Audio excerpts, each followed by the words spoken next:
So yung gawin po natin ngayon sa ating mga alagang manok is magpainom po tayo ng vitamins. So ang gagamitin po natin ngayon is ito po yung Vitamin Pro.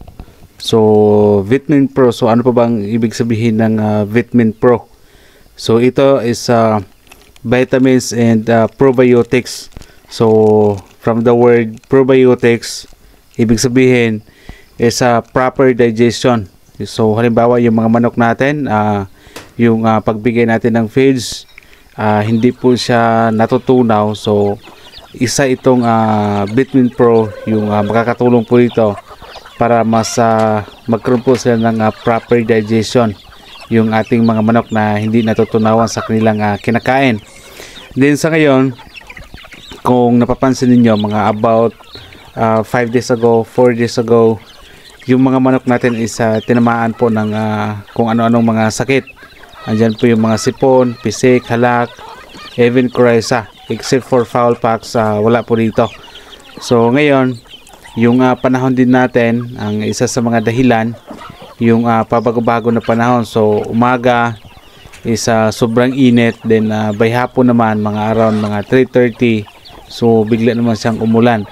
So yung mga manok natin is nagkaroon po sila ng stress dahil sa pabago-bago na panahon, aside sa ibang sakit na tumama dito sa ating mga manok.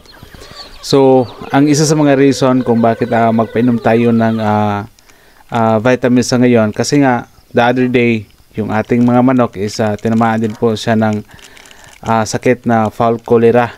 As we all know, or sa hindi pa nakakalam, na yung fowl cholera is pwede po siyang mahawa yung ibang mga manok natin na walang sakit, kasi within 24 hours pwede pong mahawa yung ating ibang mga manok na matamaan po ng fowl cholera. So yan yung isa sa mga reason na sa gagawin po natin sa ating mga manok ngayon is magpainom po tayo ng Vitamin Pro.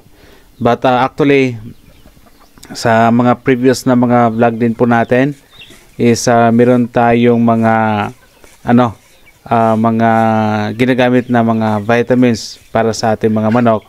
Pero itong Vitamin Pro is maganda ito na i-apply dito sa ating mga manok sa ngayon. Kasi kompleto din po ito siya. Meron siyang immunity enhancer, pampalakas ng resistensya. So yung mga sisiw din po natin is medyo sensitive sila, yung mga weeks old, lalo na yung mga days old. So tama-tama ito yung ibibigay po natin sa ating mga manok. Energy enhancer, so pagbigay ng karagdagang lakas sa ating mga manok. So yung ibang mga manok natin dito is matamlay po siya. So yun nga, yung iba dito is anti-stress enhancer, so panlaban sa mga stress bago-bago ng mga panahon. Isa pa is digestion enhancer. So yun nga, yung na-mention ko kanina is proper digestion sa ating mga manok na hindi natutunawan sa pinamigay po natin na pagkain sa kanila. So growth enhancer, pampaganda ng katawan ng ating mga manok. So dahil po sa mga iba't ibang klase ng mga sakit, so yung ating mga manok na iba is hindi gaano kaganda yung kanilang mga katawan. So every time na ibenta natin yung ating mga manok, lugi po tayo sa timbangan dahil nga kulang po sila sa mga vitamins. So ito Vitamin Pro, by the way, hindi po tayo nag-promote or hindi po tayo nag-endorse po nito. So yung sa atin lang is to share na pwede nyo gayahin itong pagpainom ng vitamins sa inyong mga manok, para hindi po matulad po sa ating mga manok ngayon na tinatamaan po ng iba't ibang mga sakit. And disclaimer, by the way, ako naman po ay hindi tayo isang veterinarian at hindi din po tayo isang agriculturist po.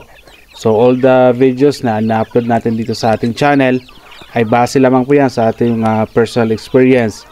So ngayon, ano po ba yung tamang pagtimpla, yung tamang doses po nito sa Vitamin Pro para sa ating mga manok?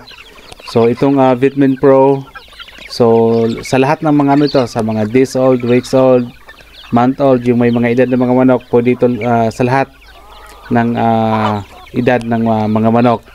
So ang tamang doses po nito, for example, 1 sachet or 5 grams is equivalent of 1 gallon of water.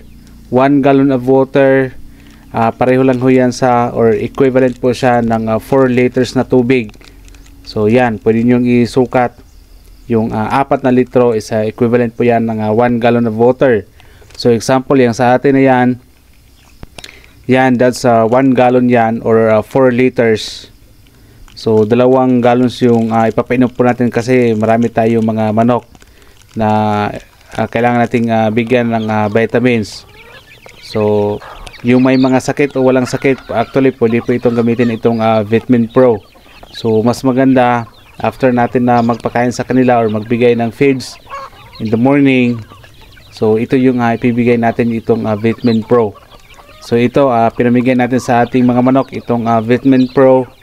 So wala tayong pinamigay na mga plain water. So yung manok natin, uhaw yan sila after magbigay po tayo ng feeds sa kanila.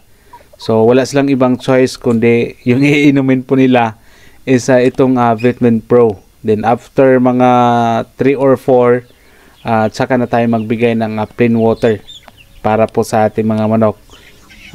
Kasi kailangan din nila ng plain water yung ating mga manok. So yan din po yung mga manok din po natin, yung binibili natin na bago, ito yung BPR.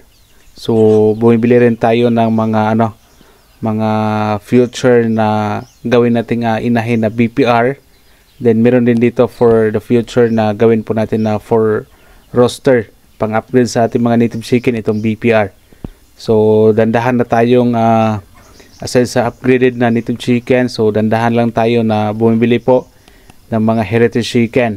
So napansin ko rin dito, so ang bilis pong magkasakit nitong mga heritage na binibili natin ng mga manok compared po sa manok natin talaga dito na mga pure native and mga upgraded na native chicken. So anyway, regarding naman sa video po natin ngayon, if hindi pa klaro sa inyo yung ating mga explanation, so pwede kayo mag-comment dyan sa may comment section para explain natin ng mas maayos sa inyo kung paano gamitin itong Vitamin Pro para sa ating mga alagang manok. So ito, pero kung ang yung mga manok ninyo na merong may sakit talaga yung inyong mga manok, so actually pwede din yung ibigay ninyo na 1 gallon or 4 liters is 10 grams or 2 sachet yung ibibigay po ninyo sa inyong mga manok para makontrol yung paglala kung ano yung mga sakit sa inyong mga alagang manok. So 2 sachet is equivalent of 1 gallon for for treatment. Sa atin kanina, yung sinasabi ko kanina, that is for prevention siya. So okay lang din na kung may sakit yung inyong mga manok, 2 sachet ng Vitamin Pro sa 1 gallon of water.